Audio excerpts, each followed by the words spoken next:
Missed a few runs? Online advice seems to be just push harder this week, double up, squeeze more in, make up for lost time, get yourself caught up. And look, I get why that advice sounds helpful. When you feel behind, doing more feels productive. It feels like what a committed runner should do, right? But honestly, I think this catch-up mindset is one of the quickest ways runners accidentally turn a training cycle into something that feels weighty, stressful, heavy, emotionally exhausting. Because when your focus becomes constantly trying to make up for what you didn't do, you stop experiencing training as a process of growth and start experiencing it as a process of proving yourself. And if you've ever found yourself thinking, I need to make up for that missed week, I've fallen behind, if I can just smash this week, I'll be back on track, I've wasted this whole training cycle, then this episode is for you, my friend. Hello, welcome back to your Running Coach with GMacSpurr podcast. I'm Gillian, or Coach G, running mindset coach and the creator of the Runner Identity Project, where I help runners stop self-sabotaging, build self-trust, and become the kind of runner who can train and race with confidence instead of constantly battling their own brain. And today we're talking about catch-up mode, that panicky, urgent energy that shows up when life gets messy, training goes off plan, and your brain immediately decides that the answer is to do more. I've noticed that most runners think catch-up mode is about training. I think it's about what missed training means to you. Dum, dramatic pause. Because that's a different conversation.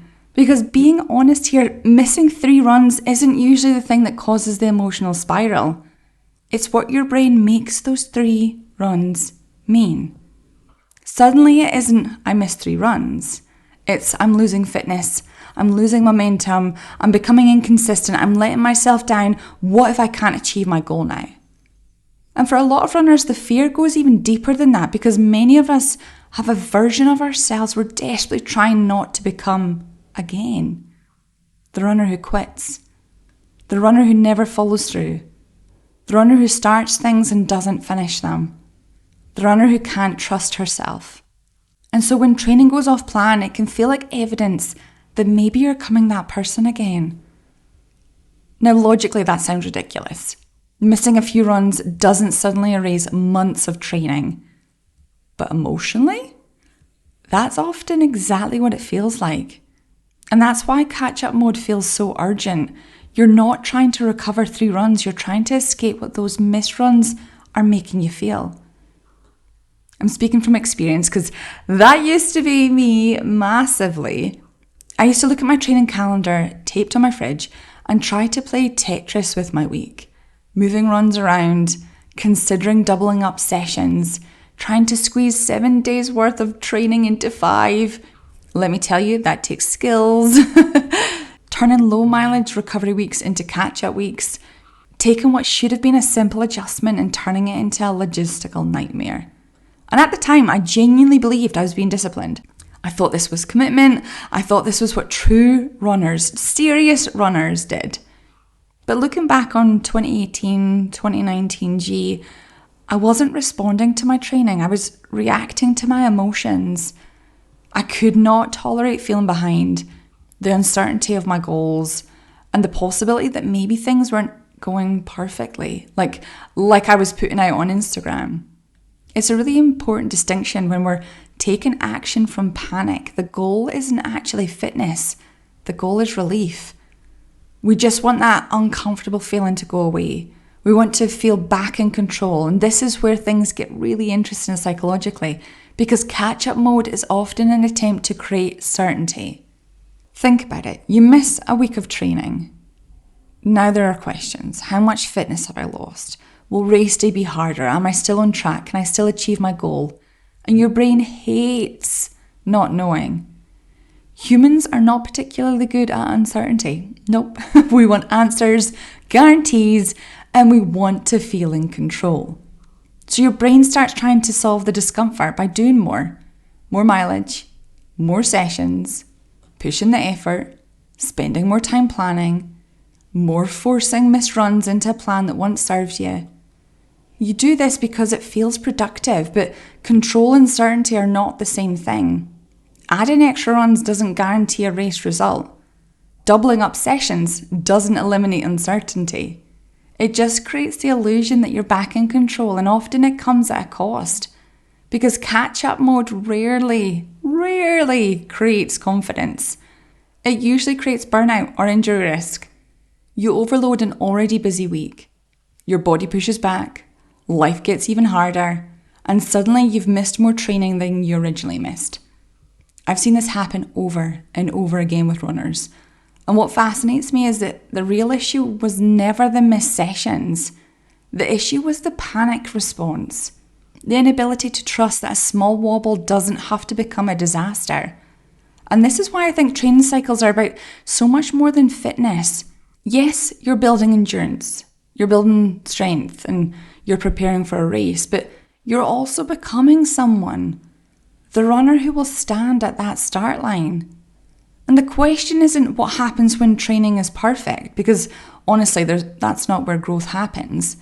The question is, who do I become when training isn't perfect? Because race day won't be perfect either. There will be uncertainty, discomfort, unexpected challenges. Things won't go accordingly to plan. And if your response throughout training has always been panic, force, hustle, and overcorrection, that's the pattern you'll bring into race day. But if you've spent months practicing adaptation, practicing trust, practicing calm course correction, that comes with you too to race day. And that's why I believe one of the most underrated mindset skills a runner can build is learning how to respond calmly when things wobble. Not perfectly, I did not say perfectly, I said calmly. The goal isn't to become a runner who never misses a session. The goal is to become a runner who can miss a session without turning it into an identity crisis. That is self-trust and confidence. So what's the alternative to catch-up mode? Instead of asking, how do I catch up? Try asking, what is the calmest, smartest adjustment I can make from where I am right now? I love that question. Because it immediately pulls you out of panic. It reminds you that you can respond instead of react. It reminds you that fitness is built over months, not days. And it reminds you that consistency is not perfection. Consistency is returning over and over and over again. Now, in each episode, I always like to leave you with a few journal prompts because listening is one thing, but applying this to your own patterns is where the real shift happens. So grab yourself a pen and paper or use the Notes app in your phone.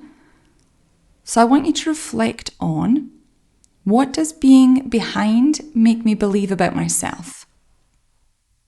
Question 2, what am I actually afraid a missed run means? Number 3, when training goes off plan, do I respond from trust or from panic? Number 4, what am I trying to regain control of when I enter catch-up mode? And what would change if I believed consistency was built through returning, not through catching up? Maybe the goal isn't becoming the runner who never misses a session. Maybe the goal is becoming the runner who knows she can come back again and again and again without needing to punish herself for being human. If this episode hit a nerve for you, there's a good chance this actually isn't about missed runs. It's about the pressure you put on yourself when things don't go perfectly. The way you spiral when training gets disrupted, the guilt that shows up when life gets busy, the constant feeling that you're somehow behind even when you're doing your best. And that's exactly the kind of work I help my one-on-one coaching clients with. Because yes, we look at your training, but we also look at what's happening in your head when training doesn't go to plan. The overthinking, self-doubt, that all or nothing mindset, the urge to panic and overcorrect, the pressure to always be doing more. Because often it's not the training plan that's making running feel hard. It's the relationship you're having with the training plan. And when we can change that, everything starts to feel lighter. You stop spending every missed run feeling guilty.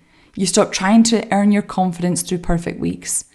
And you start building the kind of trust in yourself that lasts far beyond a single race cycle. So if you're listening to this and thinking, yep, that is me. I would love to help. You can find the link to my one-on-one coaching in the show notes, or come and send me the word catch up over on Instagram and we can chat about what's going on for you and whether coaching would be a good fit. And if this episode resonated, I love if you shared it to your stories or sent it to a running friend who needs this reminder. You do not need to hustle your way back to confidence. You simply need to keep running. I'll speak to you next week. Thanks for listening. Bye for now.